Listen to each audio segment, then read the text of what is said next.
Hi ಎಲ್ರಿಗೂ. ನಾವಿವತ್ತು carrot halwa ಮಾಡೋಣ ಅಂತೇಳಿ ವಿಡಿಯೋ ಮಾಡ್ತಿದ್ದೀನಿ. ಬನ್ನಿ ನಾನು ಹೇಗೆ ಮಾಡ್ತೀನಿ ಅಂತೇಳಿ ತೋರಿಸ್ತೀನಿ. ಫಸ್ಟು ಒಂದು ಬಾಣಲಿ ಇಟ್ಕೊಳ್ಳಿ. ಬಾಣಲಿ ಇಟ್ಕೊಂಡು ನಾವೇನು ಕ್ಯಾರೆಟ್ ತುರ್ಕೊಂಡಿರ್ತೀವಲ್ಲ ಅದನ್ನು ಹಾಕಿ ಚೆನ್ನಾಗಿ ಹುರ್ಕೋಬೇಕು. ಅದರಲ್ಲಿ ಕ್ಯಾರೆಟಲ್ಲೇ ನೀರು ಇರುತ್ತಲ್ವ ಅದು ಫುಲ್ ಡ್ರೈ ಆಗಬೇಕು. ಚೆನ್ನಾಗಿ ಹುರ್ಕೊಳ್ಳಿ ಒಂದು 5 ನಿಮಿಷ. ಬೇಗ ಆಗೋಗ್ಬಿಡುತ್ತೆ ಕ್ಯಾರೆಟ್ ಹಲ್ವಾ, ಒಂದು 20 ನಿಮಿಷದಲ್ಲೆಲ್ಲ ಆಗೋಗ್ಬಿಡುತ್ತೆ. ನೋಡಿ ಇವಾಗ ನಾನು ಹುರ್ಕೊಂಡಿದ್ದೀನಿ. ಫಸ್ಟ್ ಎಷ್ಟೊಂದಿತ್ತಲ್ವ, ಹುರಿದಿದ ತಕ್ಷಣ ಸ್ವಲ್ಪ ಕಮ್ಮಿ ಆಗಿಬಿಟ್ಟಿದೆ ಕ್ವಾಂಟಿಟಿ. ಮಿಕ್ಸ್ ಮಾಡ್ತಾ ಇರಬೇಕು, ಇಲ್ಲಾಂದರೆ ಹಂಡಿಡಿಯೋ ಚಾನ್ಸಸ್ ಇರುತ್ತೆ.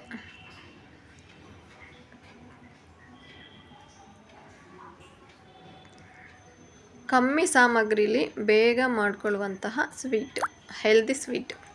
ಚಿಕ್ಕವರಿಂದ ಹಿಡಿದು ದೊಡ್ಡವ್ರ ತನಕ ಇಷ್ಟಪಡುವ ಸ್ವೀಟು ಕ್ಯಾರೆಟ್ ಹಲ್ವಾ. ಈಸಿಯಾಗಿ ಮನೆಯಲ್ಲೇ ಮಾಡ್ಕೋಬೋದು. ನಾನಿವಾಗ ತುಪ್ಪ ಹಾಕ್ಕೊಳ್ತಿದ್ದೀನಿ. ಒಂದು 3 ಸ್ಪೂನ್ ತುಪ್ಪ ಹಾಕ್ಕೊಂಡೆ ನಾನು. ನೀವು ತುಪ್ಪ ಹಾಕ್ಕೊಂಡು ಹುರ್ಕೊಳ್ಳಿ. ಒಂದು 2 ನಿಮಿಷ ಚೆನ್ನಾಗಿ ಮಿಕ್ಸ್ ಮಾಡಿಬಿಟ್ಟು ಒಂದು ಪ್ಲೇಟ್ ಮುಚ್ಚಿಬಿಟ್ಟು ಇಟ್ಬಿಡಿ. ಅದರಲ್ಲಿ ಸ್ವಲ್ಪ ಬೇಯ್ಕೊಳ್ಳುತ್ತೆ. ಪ್ಲೇಟ್ ಮುಚ್ಚೋದ್ರಿಂದ ಬೇಗ ಬೇಯುತ್ತೆ ಮತ್ತು ಗ್ಯಾಸ್ ಕೂಡ ಉಳಿತಾಯ ಆಗುತ್ತೆ. ಇವಾಗ ಪಕ್ಕದಲ್ಲಿ ನಾನು ಗೋಡಂಬಿ ಮತ್ತು ಹಾಲು, ಏಲಕ್ಕಿ ನೆನೆಸಿಟ್ಟಿದ್ದೆ, ಅದನ್ನು ರುಬ್ಕೊಳ್ತೀನಿ. ಅದನ್ನು ರುಬ್ಬಿ ಹಾಕೋದ್ರಿಂದ ಬೇಗ ಕ್ಯಾರೆಟು ಮತ್ತು ಇದು ಬಾದಾಮ್ ಸಟ್ಟಾಗುತ್ತೆ ಅಂತ ಹೇಳಿಬಿಟ್ಟು ರುಬ್ಬಿ ಹಾಕ್ತೀನಿ. ಜಾಸ್ತಿ ಟೈಮ್ ತಗೊಳ್ಳಲ್ಲ. ಮತ್ತು ಏಲಕ್ಕಿ ಪುಡಿ ಹಾಕೋ ಬದಲು ನಾನು ಅದರಲ್ಲೇ ರುಬ್ಬಿ ಹಾಕ್ಬಿಡ್ತೀನಿ. ಸ್ಮೆಲ್ಗೋಸ್ಕರ ಘಮ ಅಂತ ಸ್ಮೆಲ್ ಬರ್ತಿರುತ್ತೆ. ನೋಡಿ ಇವಾಗ ಹಾಕ್ತಿದ್ದೀನಿ. ಹಾಲೇನು ಜಾಸ್ತಿ ಹಾಕಲ್ಲ. ಹಾಲು ಜಾಸ್ತಿ ಬೇಕಾಗಿರಲ್ಲ. ಏನಕ್ಕಂದರೆ ತುಪ್ಪದಲ್ಲಿ ಹುರಿದಿರ್ತೀವಿ, ಅದಕ್ಕೆ ಮುಂಚೆನೂ ನಾನು ಹುರ್ಕೊಂಡಿರ್ತೀನಲ್ವ ಕ್ಯಾರೆಟ್ ಹಾಕಿದ ತಕ್ಷಣ. ಹಾಗಾಗಿ ಹಾಲೇನು ಬೇಕಾಗಿರಲ್ಲ. ಅದೆರಡು ಟೈಮ್ ಹುರಿಯುವಾಗಲೂ ಕೂಡ 3/4 ಭಾಗ ಬೆಂದೋಗ್ಬಿಟ್ಟಿರುತ್ತೆ.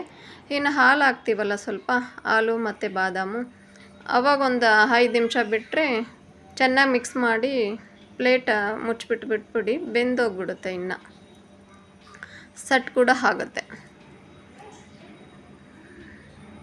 ನೋಡಿ 5 ನಿಮಿಷ ಆಗಿದೆ. ಸ್ವಲ್ಪ ಹಾಲು ಹಾಕಿದ್ನಲ್ಲ ಅದು ಸೈಡಿಗೆ ಬಂದಿದೆ ನೋಡಿ, ಬೆಂದೋಗಿ ಸೈಡಿಗೆ ಬಂದಿರೋದದು. ಈ ಥರ ನೀವು ಒಂದು ಸತಿ ಮನೇಲಿ ಮಾಡಿ ನೋಡಿ, ಎಷ್ಟು ಚೆನ್ನಾಗಿರುತ್ತೆ ಮತ್ತು ಹೆಲ್ದಿಯಾಗಿರುತ್ತೆ. ಚಿಕ್ಕವರಿಂದ ಹಿಡಿದು ದೊಡ್ಡವ್ರ ತನಕ ಇಷ್ಟಪಟ್ಟು ತಿಂತಾರೆ. ಸ್ವಲ್ಪ ಬೆಲ್ಲ ಹಾಕ್ತಿದ್ದೀನಿ ನಾನು. 2ರಿಂದ 3 ಸ್ಪೂನ್ ಬೆಲ್ಲ ಹಾಕ್ಕೊಳ್ಳಿ. ನೀವು ಕ್ವಾಂಟಿಟಿ ಎಷ್ಟು ತೊಗೊಂಡಿರ್ತೀರ ಕ್ಯಾರೆಟ್ ಅದನ್ನು ನೋಡ್ಕೊಂಡು ಬೆಲ್ಲ ಹಾಕಿ. ಕ್ಯಾರೆಟಲ್ಲಿ ಆಲ್ರೆಡಿ ಸ್ವೀಟ್ ಇರೋದ್ರಿಂದ ನಾನು ಕಮ್ಮಿ ಹಾಕ್ತೀನಿ ಬೆಲ್ಲ. ಹಾಕ್ಬಿಟ್ಟು ಚೆನ್ನಾಗಿ ಮಿಕ್ಸ್ ಮಾಡ್ತಾಯಿದ್ದೀನಿ. ಮಿಕ್ಸ್ ಮಾಡಿ ಕೂಡ ಒಂದು 2-3 ನಿಮಿಷ ಪ್ಲೇಟ್ ಮುಚ್ಚಿಬಿಟ್ಟು ಇಟ್ಬಿಡಿ. ಪ್ಲೇಟ್ ತೆಗೆದು ಮತ್ತೆ ಮಿಕ್ಸ್ ಮಾಡ್ತಾಯಿದ್ದೀನಿ ನಾನು. ಮಿಕ್ಸ್ ಮಾಡಿ ಇವಾಗ ಆಗಿದೆ. ಒಂದು ಬೌಲಲ್ಲಿ ತೆಗೆದಿಡ್ತೀನಿ. ಒಂದು ಬೌಲಲ್ಲಿ ತೆಕ್ಕೊಂಡು ಒಂದು 5 ನಿಮಿಷ ಬೇಕಿದ್ದರೆ ಆರಿದ ಮೇಲೆ ಫ್ರಿಜ್ಜಲ್ಲಿ ಇಟ್ಟು ತಿಂದರೂ ಕೂಡ ತುಂಬ ಚೆನ್ನಾಗಿ ಟೇಸ್ಟ್ ಇರುತ್ತೆ. ದಯವಿಟ್ಟು ನೀವು ಈ ಥರ ಒಂದು ಸತಿ ಮಾಡಿ ನೋಡಿ, ಮಕ್ಳಿಗೆ ಕೊಡಿ, ನೀವು ತಿನ್ನಿ. ಟೇಸ್ಟ್ ನೋಡಿ ಎಷ್ಟು ಚೆನ್ನಾಗಿರುತ್ತೆ ಅಂತ. ಒಂದು ಬೌಲಲ್ಲಿ ಹಾಕ್ತೆ ಇವಾಗ ನಾನು. ಇದು ಒಂದು 10 ದಿವಸ ಆರಾಮಾಗಿ ಇಟ್ಕೋಬೋದು. ಯಾಕಂದರೆ ಹಾಲು ನಾನು ಜಾಸ್ತಿ ಯೂಸ್ ಮಾಡಿಲ್ಲ, ಹಾಗಾಗಿ ಕೆಡಲ್ಲ. ನಾನು ಬಾದಾಮಿ ಚೂರು ಕಟ್ ಮಾಡಿ ಇಟ್ಟಿದ್ದೆ, ಅದನ್ನ ಮೇಲೆ ಹಾಕ್ತಾಯಿದ್ದೀನಿ. ಅದು ಕ್ಯಾರೆಟ್ ಹಲ್ವಾ ತಿನ್ನುವಾಗ ಒಂದೊಂದು ಪೀಸು ಅದು ಬಾಯಲ್ಲಿ ಸಿಕ್ಕಿದರೆ ಇನ್ನೂ ಟೇಸ್ಟ್ ಜಾಸ್ತಿ ಇರುತ್ತೆ ಅಂತೇಳ್ಬಿಟ್ಟು ನಾನು ಬಾದಾಮಿ ಪೀಸ್ ಕಟ್ ಮಾಡಿ ಹಾಕ್ತೀನಿ ಮೇಲೆ. ನೋಡಿ, ನೋಡೋಕ್ಕೂ ಚೆನ್ನಾಗಿದೆ, ತಿನ್ನೋ ಕೂಡ ಚೆನ್ನಾಗಿರುತ್ತೆ. ನೀವು ಒಂದು ಸತಿ ಮಾಡಿ ನೋಡಿ. ಇಷ್ಟೇ ಇವತ್ತಿನ ವಿಡಿಯೋ.